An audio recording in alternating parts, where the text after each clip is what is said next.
Kyle, that is a thick film of grease. I hope no one else is doing a bit, but I'm doing a bit. Daddy's got a pod. I'm Casey Kasem, and this one's for the perverts. Join us in our strange ritual. That is time traveling love smut. I can only say horny in one season opener.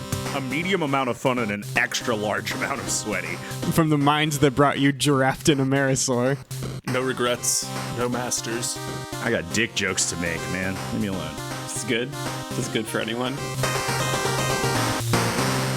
This one's going to be weird. I'm very interested to see where this goes. Hello and welcome to Debate This, the show where no one is right, but someone is definitely wrong. In this show, we take time out of our busy adult lives to talk about comic books, video games, and how we're now only 2 fiscal quarters away from the Final Fantasy Magic the Gathering Universe's Beyond set. And as a result, subsequently only 2 fiscal quarters away from me inevitably declaring bankruptcy. I love the idea that you're counting this down not just because you're excited for it, which I know you are, but because it will destroy me. Yeah. There will be a before the Final Fantasy Magic the Gathering set and an after the Final Fantasy Magic the Gathering set portions of your life. And Yep. That's Every correct. week since Andrew heard about it, he's been taking a crisp $100 bill and putting it in an envelope. That's true. He's going to just show up to the local game store with just a wad of crumpled money. He just says, magic cards.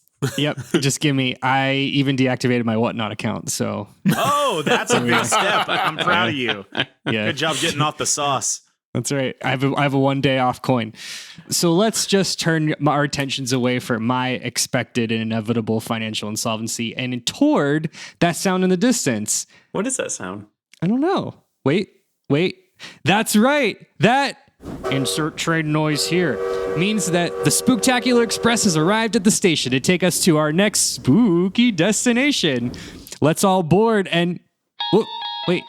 What's that? Everybody knows what that is. You don't have to insert a music there.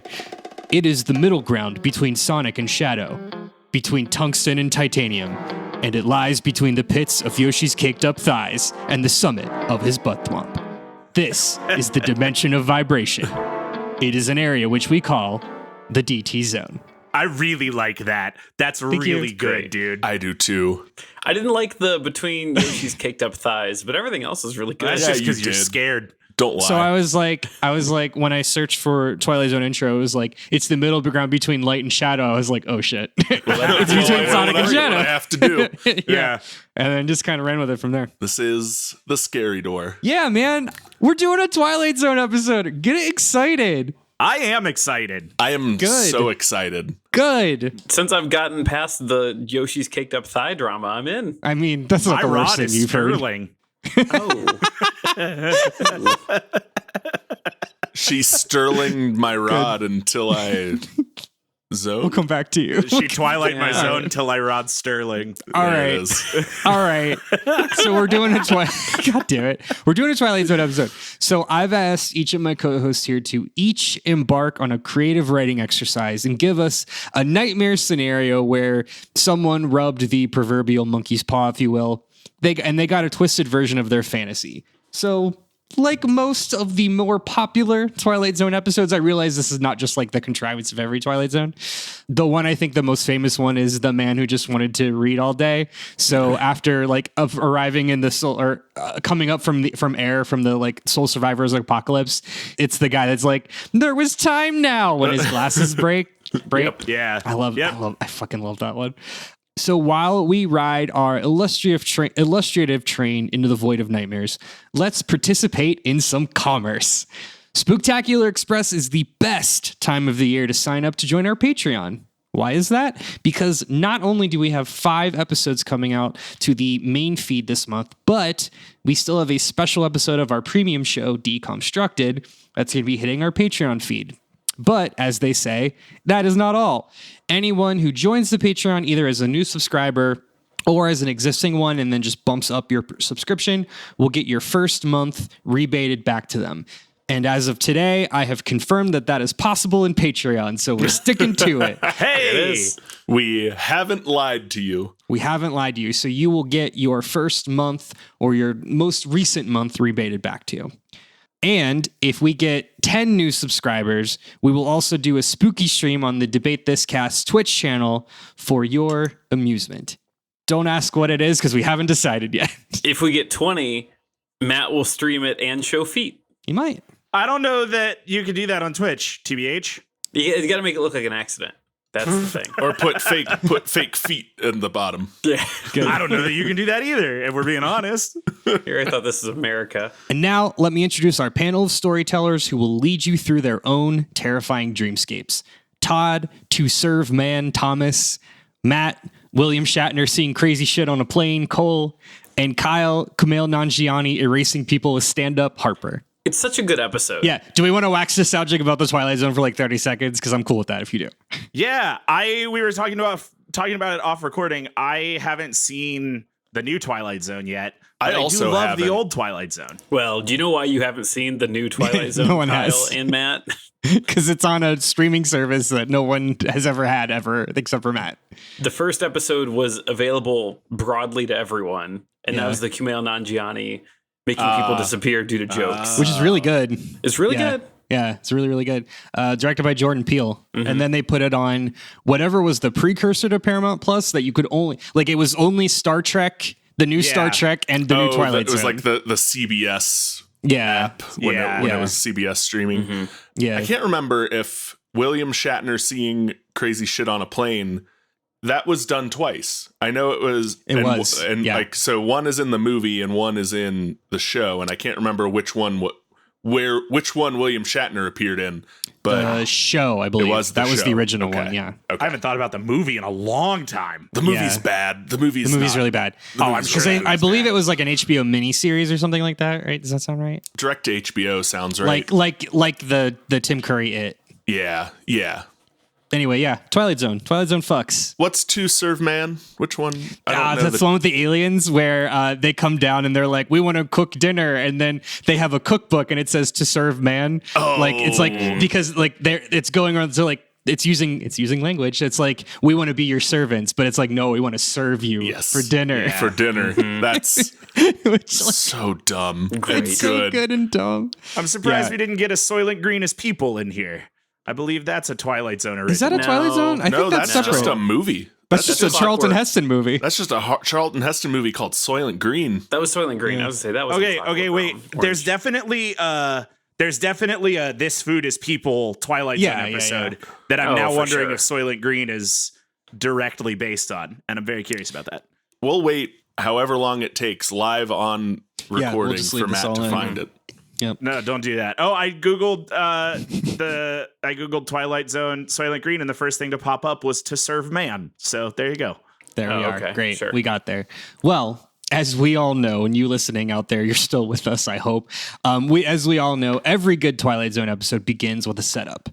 And it's got to be quick, and it's got to be grounded, so that the audience can easily grasp onto the world you're trying to build. So, I've done the work, and it started that prompt for you.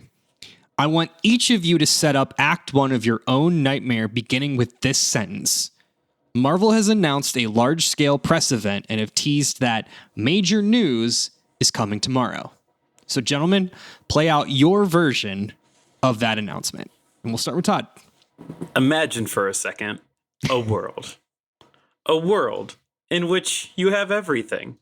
You have 2 Thors, 2 Captains America, 2 Black Widows, 2 or 3 or 4 Hulks, but something is missing. 2.5 Hulks. Well, A number of Hulks. we have a Hulk, we have a She-Hulk, we have a Scar, and we're gonna get a Harrison Ford Hulk. So Yeah, that's fair. Harrison I hate Hulk. it too. Harrison Hulk. Hulkelson But Ford. something. That's what was better. that? Hulkelson Ford. Harrison Ford is very good. But something is missing. In your world, you could have had endless Kangs. But here we are, No. left with none Kangs due to the actor being trash in your world. However, enter a world where you can have it all. You turn on your TV to breaking news from Marvel Studios for their breaking of some, quote, major news. Kevin Feige takes the stage. Secret Wars logo emblazoned upon his hat. broadcast from the Disney Plus premium satellite that orbits planet Earth. We currently stand at a point in the Marvel Cinematic Universe that is fragile. The Avengers don't exist. Teams are scattered across the multiverse, across space, across time. There is one man who stands to benefit from this broken group of heroes. And that man, or should I say those men, are Kang the Conqueror. Now, for reasons we cannot legally discuss, we were forced to turn away from that villain. But you, the fans at home, your voices have been heard. We are refocusing back in on Kang as a true threat. No, the true threat to our heroes. Kang will return for Avengers Secret Wars. And at that point, a shadowy outline and silhouette of Kang appears behind him. And then he continues, and while we cannot share the casting details of the actor who will take on this role, I can share this, and more silhouettes start to appear, one by one, as K-Fige continues. Not only will Kang return, but each and every one of the heroes and villains you've grown to love over the past 4 phases are all coming with him. All of them. They're all here for one last time.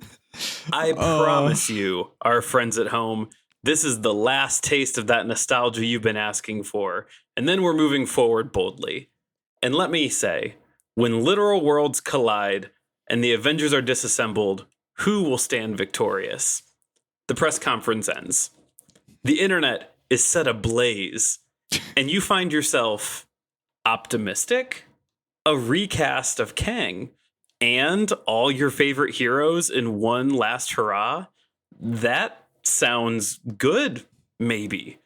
You turn off the TV and you drift to sleep for the first time, just feeling fully optimistic of this plan laid out by the House of Mouse for the first time ever. Okay, great job. I really like that. And I like that for a few reasons. One, because you're supposing that like this is all good news, where I was already like, ugh. I wanted already to throw up. No, you're supposed to finish. I'm supposed to like this. Feeling good. You're supposed to feel good. It's Act 1 of the Twilight Zone episode. You feel good. No, that's internet feels good. You feel good. I feel bad. That's my motto. When the internet feels good. My motto. When the internet feels Matt, good, I feel good. I've never felt good when the internet feels good. Matt, make us feel good. Wait, hold on. Before my thing, something Todd said made me realize that when these worlds collide, we're going to get a slowed down dramatic version of Power Man 5000s when worlds collide. God damn it. I was like, there's no way he's going to make a Power Man 5000 reference. Come on. I was like, there's no way. That's good. It's really good. All right. Speaking of things that are good, I have an intro to a Twilight Zone episode. Hey, you wake up, it's the morning. Marvel's announced a big press conference today. The internet is ablaze, trying to determine what will they announce. Marvel's teased a lot of things over the years. Will this be a new announcement, or will this be an old announcement coming to fruition? Well, before long, Twitter starts to light a buzz that there's a leak. It sounds like this has something to do with the Disney Plus shows. Perhaps that they're changing their mentality around the way they've been produced, looking to adapt miniseries directly from comics as opposed to contrived 6-hour movies split up into multiple parts. The time finally comes. Hall H, somewhere, some weekend that matters. Kevin Feige takes the stage, his hat adorned with 2 fangs. It's like we've all seen the same thing before. Yeah. You all are looking into the same eye of madness. Mm-hmm. It's like press conferences have been the exact same since Steve Jobs announced the iPhone. Also that. He begins to tell a story that he looks forward to sharing with the MCU fans and faithful. Yes, they are changing the way that they look at the Disney Plus shows. And yes, they are going to be adapting short-run miniseries comics published by Marvel across 6 to 9 episode series. And the first one they're starting with is one that people have been asking for a long time. It's got a team. It's got supernatural happenings. and it's got vampires. The crowd goes wild, and Kevin Feige says, before I show you this trailer, I just want you to know that we are reviving a defunct Marvel imprint to take the role of the showrunners across all of our television programs. And with this first trailer, we're proud to introduce it to you. And that is where the first act ends. Well, good feelings are. a little bit cliffhanger, huh? Feels pretty good so where far. Kevin Feige's talked about vampires and teams and suns that might come at midnight. Yeah. Gross. Sounds good so far. I am tense with anticipation. Kevin Feige's hat so tight, my cheeks so clenched. My son's so coming at midnight. Kyle, what you got? Yeah.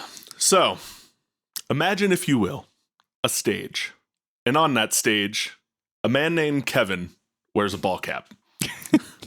He's announcing a new movie. A movie we all have seen announced already. Avengers Doomsday. Out onto that stage walks another man, an actor, Robert Downey Jr. As he walks on stage, clips from his famous role as Iron Man play across the screen. And Kevin starts talking about the future of movies and special effects and creating content and art in general. And as he does, those images of Robert Downey Jr. as Iron Man start to shift into images of Robert Downey Jr. as Dr. Doom. The keen-eyed observer may notice, however, that they aren't actual images of Robert Downey Jr. They look like AI-generated images. Because what Kevin is announcing today is the heavy integration of AI into the creation of future Marvel projects, the Marvel computational universe, as he likes to call it. Oh, that sucks. That sucks. Holy shit. I told you it sucked. I thought we were keeping the sucks for the second answer. My first answer was Kyle, full of good feelings. Kyle, that is a thick film of grease. Oh, shit. That's really good. Okay. Well, we've got a definite cliffhanger. We've got good vibes and bad vibes. So we've just cut to commercial. I'm feeling like, okay, at least two of these I'm feeling pretty good about. One of these I'm pretty sure is going to be pretty terrible. As we come back from commercial, it's time for Act 2. We need to show the world now, immediately after the big announcement. And by immediately, I mean, maybe it's right after, maybe it's the next day, maybe a month or even a year. But really, we need to know what are the more acute, right now, outcomes of this major announcement. Wrap us up in totality then with that final cliffhanger that's going to keep people coming back for the last third. Yeah. The internet buzz is just immediate following the talk of we're getting a Kang. We're getting a Kang. It's getting all kanged up. All kanged up. The donkey kanga jungle beat. That's not anything. Internet buzz is immediate. There's just this promise that, everyone is coming back. And so since we know everyone is coming back, the internet has no interest in speculating any of that because they already know. I don't need to ask if RDJ's coming back. We know he's coming back. So since that sucks all the air out of the room for that conversation, everything is fully locked in on who is the new Kang. Everything. Every bit of media in existence. Scoopers are constantly listing these top names of every actor of color that could ever be thrown into print. You can't open a single social media app without having to wade through dozens and dozens of every single nerd influencer trying to make their buck. New rock stars Eric Voss can't sleep. He can only talk about who is the new Kang. All forms of media focus exclusively on who is going to be this Kang. Even at work, your Jira tickets demand updates, not for key performance indicators, not for deadlines, but because your boss asks to know who you think the new Kang is this week. They demand to know. Your mother-in-law focuses all of her normal passive aggressiveness solely into cornering you at family gatherings to just ask for your 2 cents and speculation over who will be recast as the Avengers' greatest villain. This has certainly grown very frustrating for you, but somehow you alone, the internet can't get enough of talking about this. Society can't get enough, but you're just frustrated. The good news is that D23 is later today, and K-Feige has promised to announce the actor of great depth who has the chops to play Kang and do the Time Lord villain justice. So you grab a cold drink and you sit down just in time to catch the beginning of the live stream. So you're gonna wait. Oh yeah, wait. You have painted such a specific, horrifying experience. Do you guys remember when we were watching WandaVision and everything was like, is it Mephisto? Everything. It's that. It's just that. It's just on a worldwide unceasing scale. Marvel rumors. And what I love about this stupid thing that I've built is, since Kevin Feige says everyone's coming back, no one wants to talk about that. They only want to talk about the worst thing. The thing that'll really sell it is when all of the brands start posting on TikTok images of their mascot saying, "Is this the new Kang?" Duolingo is in a Kang mask. I want to make that clear. Yeah. Holy shit. The idea that MCU rumor madness has spread to quote unquote the normies is inspired. Wretched. Inspired horror. Anderson Cooper can't be bothered to discuss the live tracking map of the election results. He's just talking about Kang. Holy shit. You mentioned Clockwork Orange, and I had the impression of the image of Eric Voss in with his eyes like pried open, watching like pressers, looking for Easter eggs. See, I'm seeing Anderson Cooper in front of the hollow wall of the US map, but it's all just which state, who's the leading prediction for Kang in each state. Yeah, man. Incredible. Yeah, that's what we're going for. Yeah, it's really good. Okay. Matt, what have you brought us? Yeah, so if you'll remember, right before commercial, we were waiting for the screen to pop up with the new trailer debuting this new vampiric team that everyone has been waiting for. Up on the screen, Marvel Studios. Up on the screen, Marvel Television.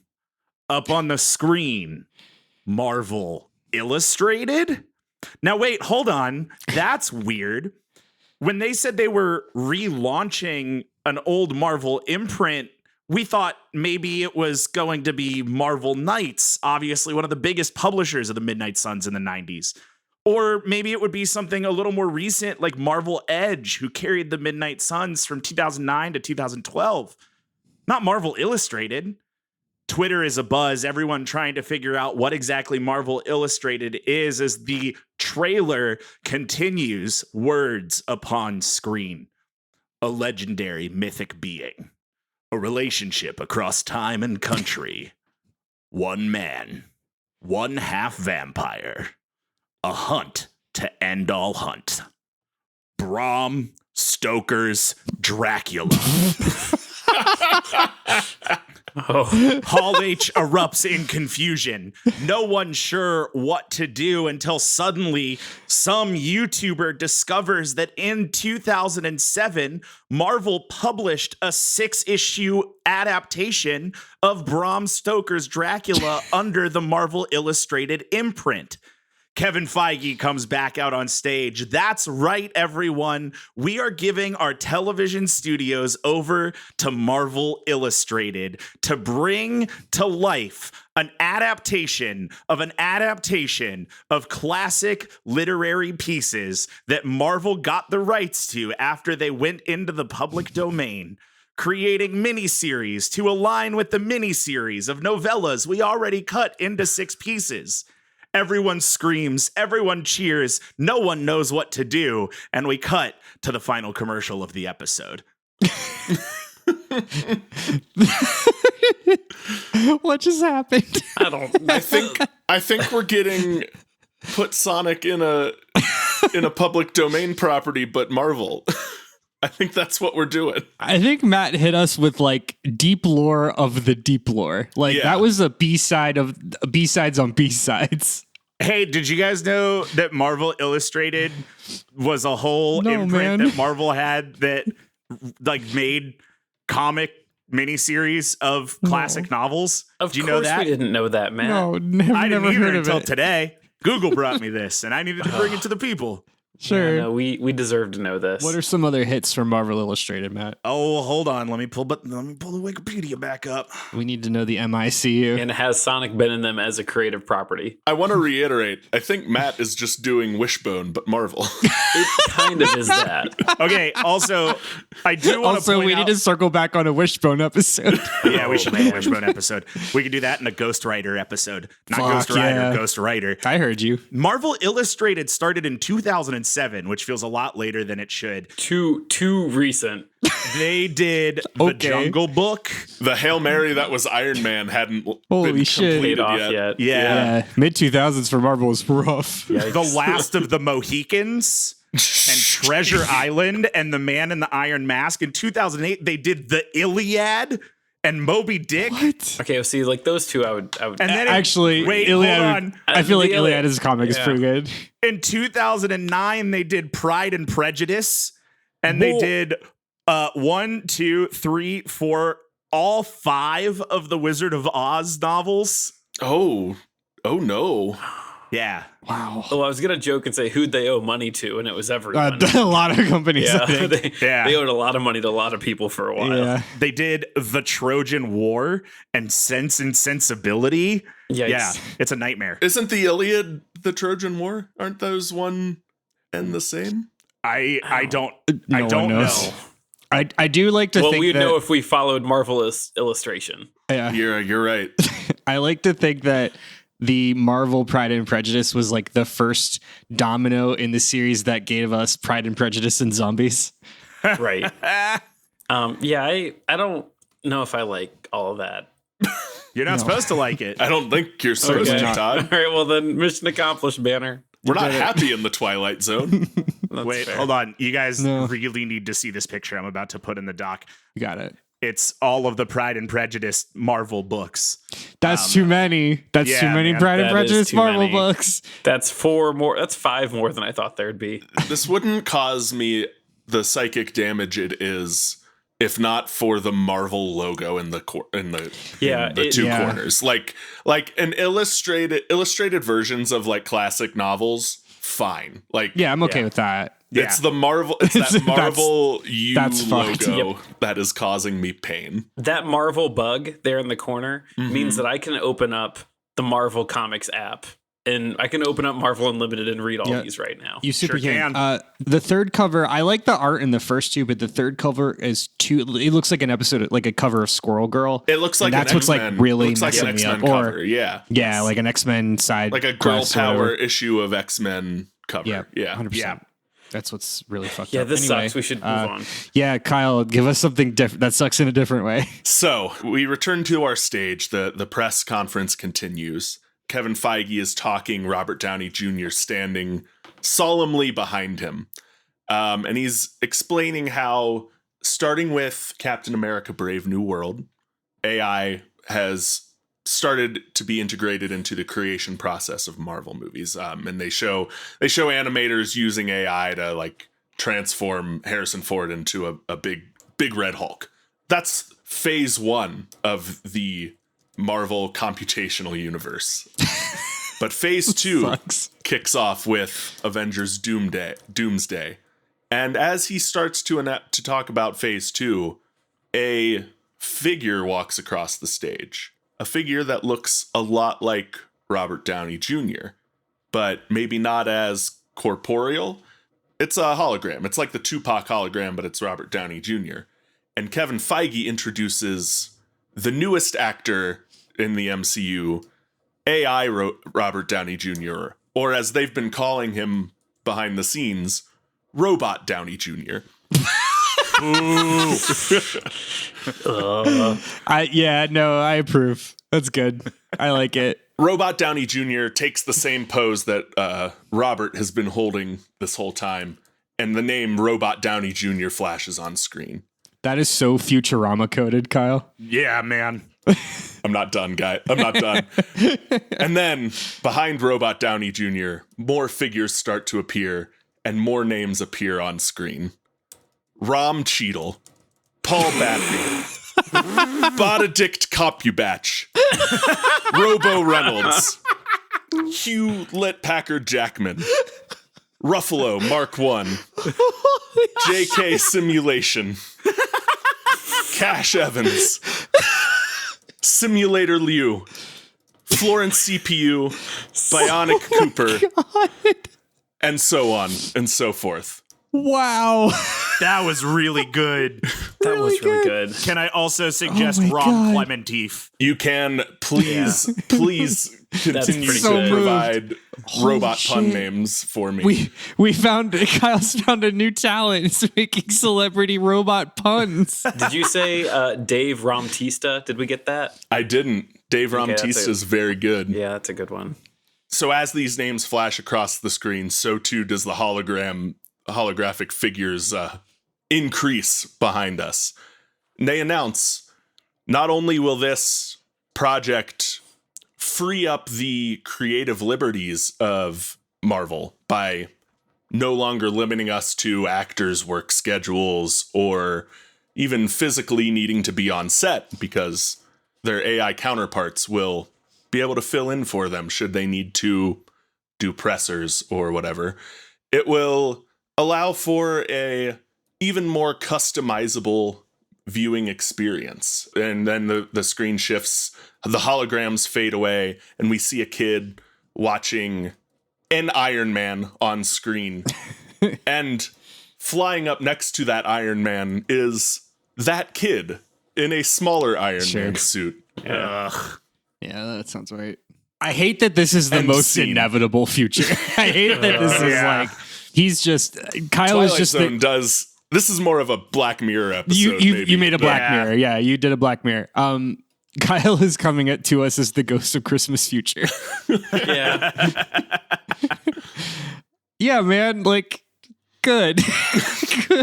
good fucking work. Whew. All right, well, here we are. As I wipe the tears from my eyes, here's the big finish. Give us the resolution of this nightmare. Maybe there's a big twist. Maybe it's just society has dramatically changed. Maybe everyone's just fine with it, and this is just the new world order. More importantly, though, is everyone experiencing this nightmare, or is it just you? Todd. Yeah, so Kyle has given you an inevitable future. I've saved mine for Act 3. Yeah. Reminder, you just sat down to watch the D23 broadcast to get all your answers. Society is pumped for this new Kang. You're a little lukewarm at this point. The D23, it's broadcast, and the world is just holding its breath. Kevin takes the stage. Now, I know you're all here to find out who is the name behind the blue mask, and we'll get there. But before that, let us bring back, and he gets the microphone real close to his mouth. He goes, literally every other MCU actor to ever exist, and dozens of actors that we know and love take the stage. Like the original 6 Avengers are there in the center. Note, RDJ is carrying an Iron Man mask and a Doctor Doom mask. Chris Evans carries a shield while also wearing a Fantastic Four shirt. Michael B. Jordan does the same and carries a Killmonger spear. I don't know. You get it. Kevin goes on. Yeah, you get it.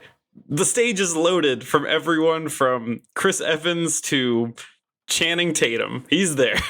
And so, that's how we You're just describing people. Deadpool and Wolverine. Kind of, yeah. Kevin goes on. We need an actor with gravitas. Someone who has played roles that transcend their own typical genre. Someone who can play roles outside their typical typecasting.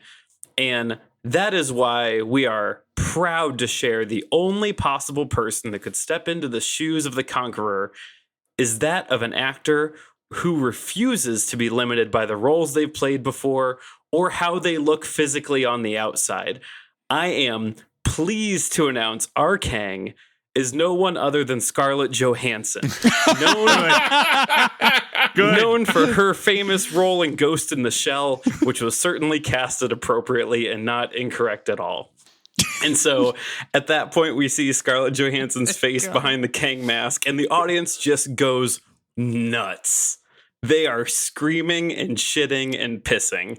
And you just kind of feel empty because, like, this isn't right. Like, this can't be what's supposed to happen.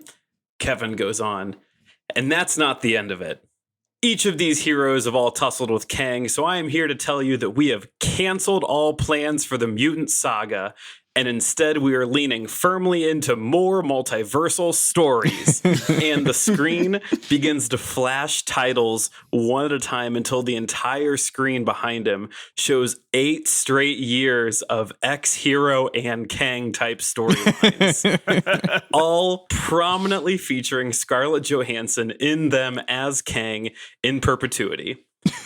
Okay, I mean, I they can make this work, I guess, you think to yourself. RDJ is playing 2 different characters, so maybe a second character from Scarlett Johansson long-term is okay because Black Widow's not really around. So yeah, that's fine. Kevin goes on. People say Marvel has struggled with the multiverse. Well, that's just because we haven't leaned all the way into it. We're in here now with Scarlett Johansson, so we're really leaning in. I promise that we would only get one more good ride with all of our old favorite actors, so we'll be saying goodbye to all of them after Secret Wars. But their stories will continue forever. And it's then that you see all the images of posters that are up on the wall and the screen that all have, Scarlett Johansson's Kang and the other heroes in it. All the heroes' faces morph into Scarlett Johansson's face as well. Kevin says, when the multiverse is your medium, why limit yourself at all? The Hall H crowd cheers and screams until blood runs out of their noses and their eyes. Everyone collectively loves this. The internet can't say enough about how brave this casting is. You just feel empty. That quote, when the multiverse is your medium, why limit yourself at all? Those words echo in your brain as scene after scene of heroes with Scarlett Johansson's face superimposed onto them flash before your eyes. People have asked for the ability to have all their favorite heroes and the best storylines forever. And I guess we can just do that endlessly now without being limited by what actor's available or aged or booked or whatever. But this feels off. And you come to the realization that, like it or not, this is your reality now. A life of Scarlett Johansson playing every single character in every Marvel movie here forever. And in this universe, you're going to watch those movies. And you're going to go to every midnight release for the rest of your life. God, just as you intended. I'm so tired. Todd, I have a very, very important question here. Yeah. When Scarlett Johansson's face appears on Kong's form. Kong's form. Kang's form. Donkey Kang, yeah. Donkey Kang. That's something. Where on the skin tone selector slider is her skin tone? It's the wrong answer. Good. I'm just gonna, Which is the say right no answer. more. Yeah. The joke here, ladies and gentlemen, is that Scarlett Johansson definitely played a role that was not designed for a white woman. Nope. And the internet won't let her forget. And I'm not about to let her forget either. And so that's the joke. And yes, it's exactly as bad as you would think it to be. It's what it takes to be the highest paid actress in Hollywood, man. Yeah. You can't make an omelet without breaking some eggs. I thought of this earlier, then I remembered it again. Donkey Kang topical sleaze. Ooh. That's honestly, the more I think about it, the more I like it. Thanks. I can't think of any Kang puns without thinking about the animal universe where he's Kangaroo the Conqueror. Yeah. That's pretty good. Yeah, so Scarlett Johansson's playing everyone from here on out. It sucks. It sucks shit. It sucks the singularity is Scarlett Johansson. Yeah. No, you stuck the landing. Matt, go for it. Hall H is erupting in screams. Some screams of joy. Some screams of terror. Some screams just to be screaming. But one thing is for certain, it's Marvel Illustrated all the way down. Bram Stoker's Dracula comes out in October. It's a massive hit. Everybody loves it. Everybody, I should say, except for the Marvel fans who were expecting a Midnight Suns or maybe even a Blade reference at the end of this vampire show. We move on. Kevin Feige announces a new series about a great war, and we expect it to be Secret Wars, but no, it's the Iliad, which is crazy, but people seem to really be enjoying it. In fact, it's taking over the mainstream. People suddenly view Marvel as a source of literary value.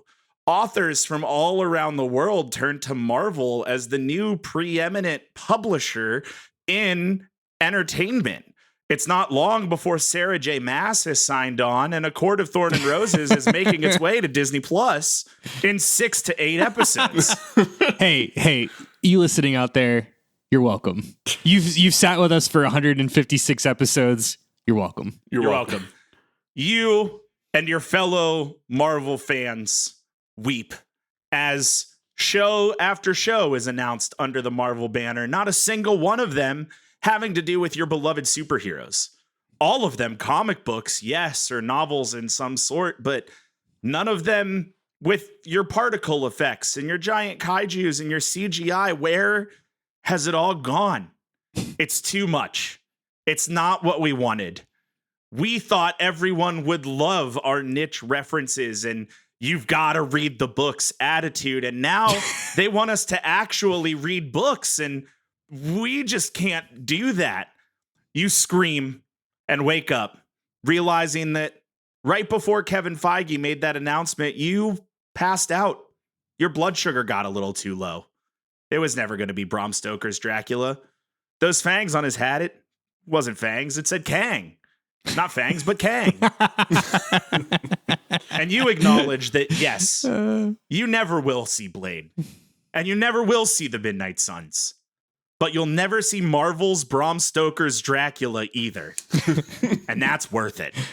Okay. I like that. That's a good ending. It's yeah, I was trying to think of what to compare to, but I lost it. Very, very good. Very good.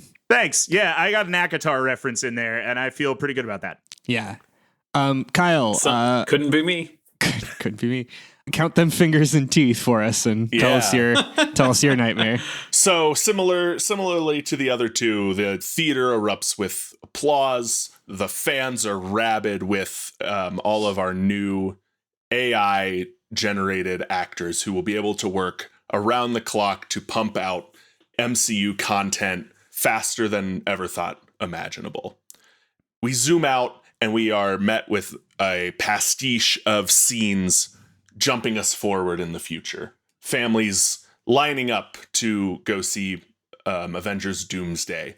Robot Downey Jr. is at every theater in the country to meet fans and promote the movie. We flash forward even faster. Spider-Man 6 is announced to be directed by the first AI director, Paul Thomas Adding Machine. We jump forward. Keep them coming. And soon the rate of MCU productions can't even keep up with theatrical releases. They just come out in your home. You, the viewer, superimposed using AI into your favorite Marvel stories next to your favorite Marvel AI actors, so you can see yourself in the action, control the scenes so they play out exactly how you want, so no one ever finishes a Marvel property and feels like they could have done it better again because they did it already.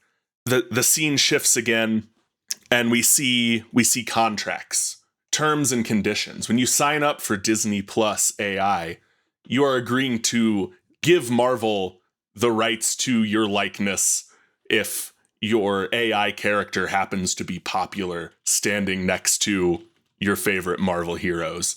The Marvel roster explodes exponentially as effectively the world's population becomes AI superhero slop characters. Ugh. We zoom out. The whole world sits in front of their television sets, eyes affixed to the fantasies playing out in front of them with their likeness and visages in the movies. Roll credits. Wow. AI slop. I see in the notes you put slop as far as the eye can see. Yep. And I was like, man, that's going to do a lot of lifting. No, it's right. Yep. Yeah. It's a good summary. It's right. I feel bad. I feel real. Yeah. Don't you? Yeah. Don't you? Like I take a said, shower? I mean, yeah, like I said, it has a thick film of grease. Spooktacular Express is meant to make you feel some way. No one gets off the Spooktacular Express the same way they got on. That's the scariest episode we've done in a while. It sure is. We cut the creepypasta episodes this year, guys. I had to scare you a little bit. Yeah, gotta creep them up. This is legitimately the replacement. Cool. Well, I am gonna go take a shower. While I do that, we're gonna take a quick break. Before we do that, I'm gonna ask you the super secret bonus question, and that is, give us the title of your Twilight Zone episode. Stay with us. What's your name, Ryan? I am Flapjack the cat. Oh my gosh. Flapjack Wow, I love it. Are you a cat? I am a Muppet. Incredible. What did I miss? Literally nothing. How are you a Muppet? I'm so lost. We had nothing established about the setting. What I understand about Monster of the Week, the setting is mostly established from your character selections. It's true. Join us as we sit down with game designers, podcasters, and fans of games as we dive into learning about different RPGs through the lens of character creation. It's a combination of character building, player advice, game design insights, and even a little bit of fan fiction for a different game every month. We learn how creating characters can tell us a lot about the games themselves. Check us out today anywhere you can get podcasts or on the One Shot Podcast Network at oneshotpodcast.com. Kyle, before we jump back in, I'm going to need some more robot celebrities, or at least, what are your top ones? What are your top ones? He dumped a bunch of them I'm out. tapped. I know. I'm tapped out. Paul Thomas adding machine. I came up with. That was pretty good. Like, I stole that from. That's an adjusted Futurama joke. Like I'm out. Did we do Chris Ovens? Is that a thing? It's Cash Evans. Cash Evans. Like CACHE. Yeah. What about Sim Diesel? Is Sim Diesel anything? Sim Diesel's very good, Matt. Good. Sim Diesel's very good. It's not nothing. I want to just jump back to Hewlett Packard Jackman. Yeah. That's excellent. Yeah, that's really good. The biggest stretch of. No, it's good. I don't think it is. My favorite is Bot Edict CompuBatch. I love it. That's awesome. Yeah, that one. It's just as tough to get right as his own name. That one did break me. Yeah. There's Algorithm Mackie in the notes. The one I moved away from was just Anthony Mac-E, like Macintosh computers. Yeah. Okay. That's another one. That one's for the print. Yeah. It didn't go as well in recording. Yeah. My last idea is AI Quafina, which isn't very great. That's really good. Yeah. That's good. Yeah, whatever your Simu Lu one was really good. Do Simulator Lu. Yeah. That was good. I couldn't figure out if anyone wants to work on Chris Pratt or Hemsworth. I couldn't square that circle without just going back to like the Cash. Yeah. Evans joke again. So I'm gonna have to go get the boys in research or in R&D. Thank you. Yeah. Cool. Okay, let's do the super secret bonus questions before we went on break. Well, one more. Jeremy Ramner. Yeah. Yeah. All right. Sure. Yeah, it's good. I'll take it. It's not your best, but it works. Yeah. It's up there. Yeah, it's on the list. Cool. What's the title of your Twilight Zone episode? We'll start with Todd. Yeah, easy. I'm gonna give you just like the brief primer for it. Get nothing you've asked for, but everything you deserve in The Tale of the Scarlet Centurion. Good. Ooh, Wow. Yeah. Okay. You guys get it? I do. Yeah, that's very good. I do get it. Okay, Matt. Yeah. Named after the defunct Marvel imprint from which we took the inspiration for this whole Debate This Twilight Zone episode. We're calling this one Frustraillustrated. All right. I think it's kind of fun to say, if I'm being honest. I came up with it earlier and I couldn't let it go. So Frustra Illustrated it is. From the minds that brought you Giraffe and Amerisaur. Damn right. Kyle. Yeah, I tried to go like old school, like Twilight Zone episode title. So it's a literary reference here.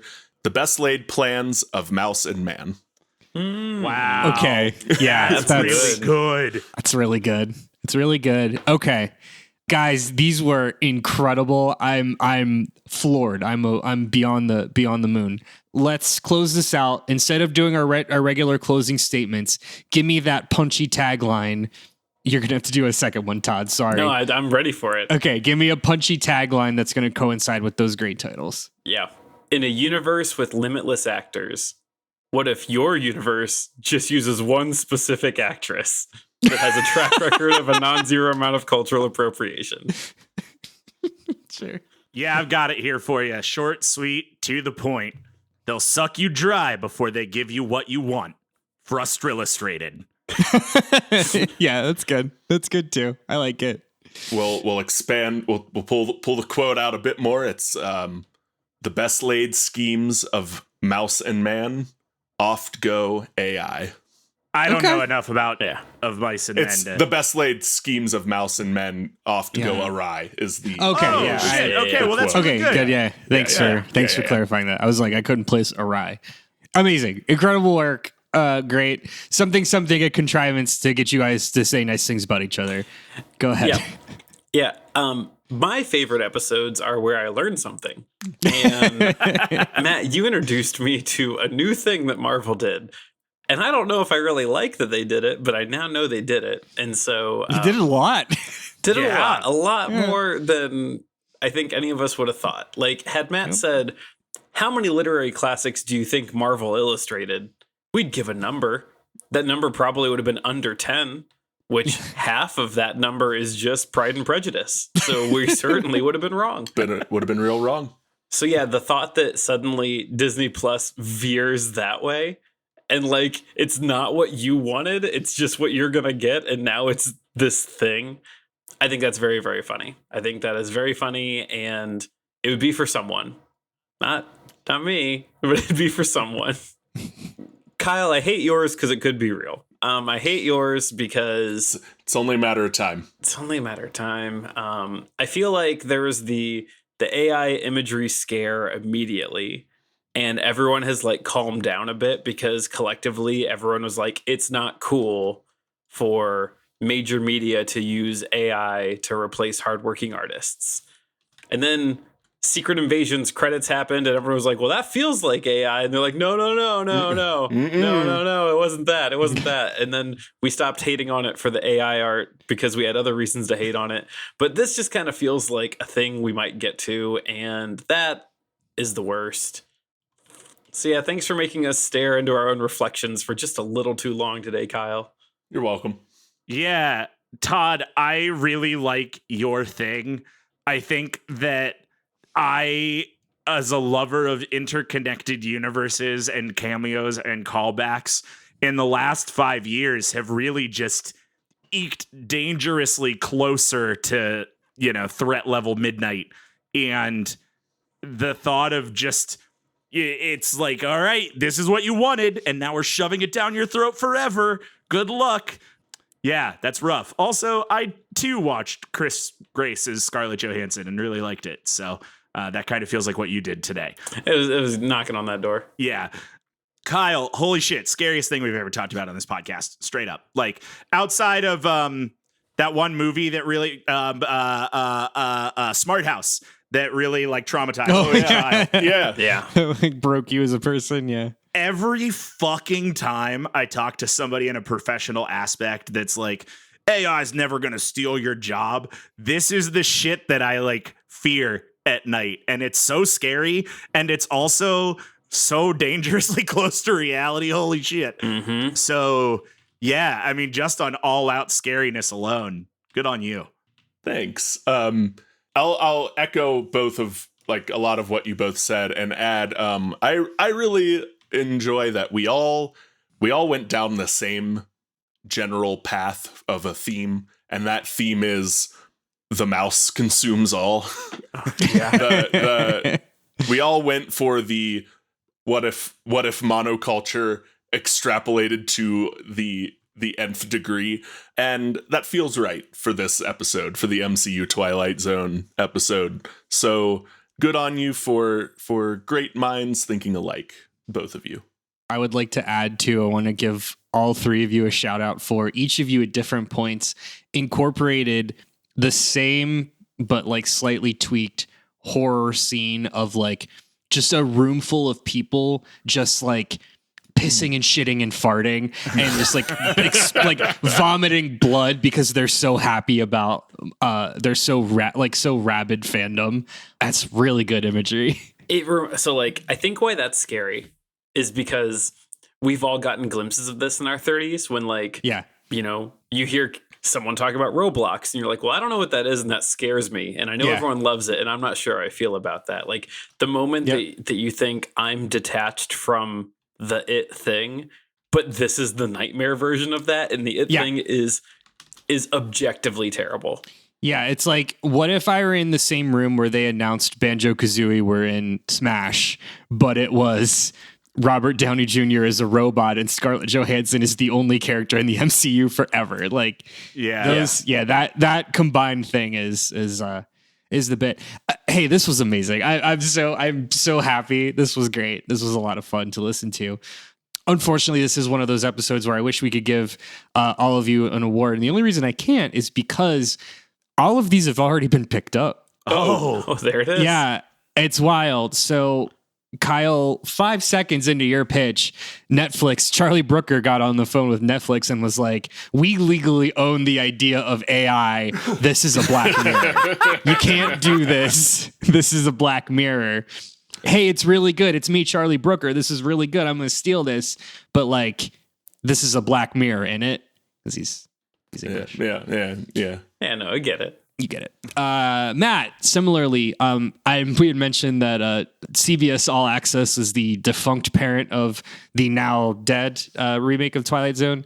CBS Access got on the phone, and John CBS was called me, or whoever who gives a shit. Is Les Moonves? Is it Les Moonves? I don't think it's not Les Moonves anymore. Is he dead? He's not dead. No, he got canceled, but he's not dead. He got canceled. Yeah. Fine. So Les Moonves was like, hey, it's me, Les Moonves, in it. Actually, it's Les Moonves now. Yeah, I'm trying to redo CBS All Access. We're getting the band back together. I need some cheap properties that I don't have to pay royalties on. Some schlock. Yeah, we're doing Bram Stoker's Dracula. So here we are. So CBS Access is picking up only Bram Stoker's Dracula. So that's enough. Yeah.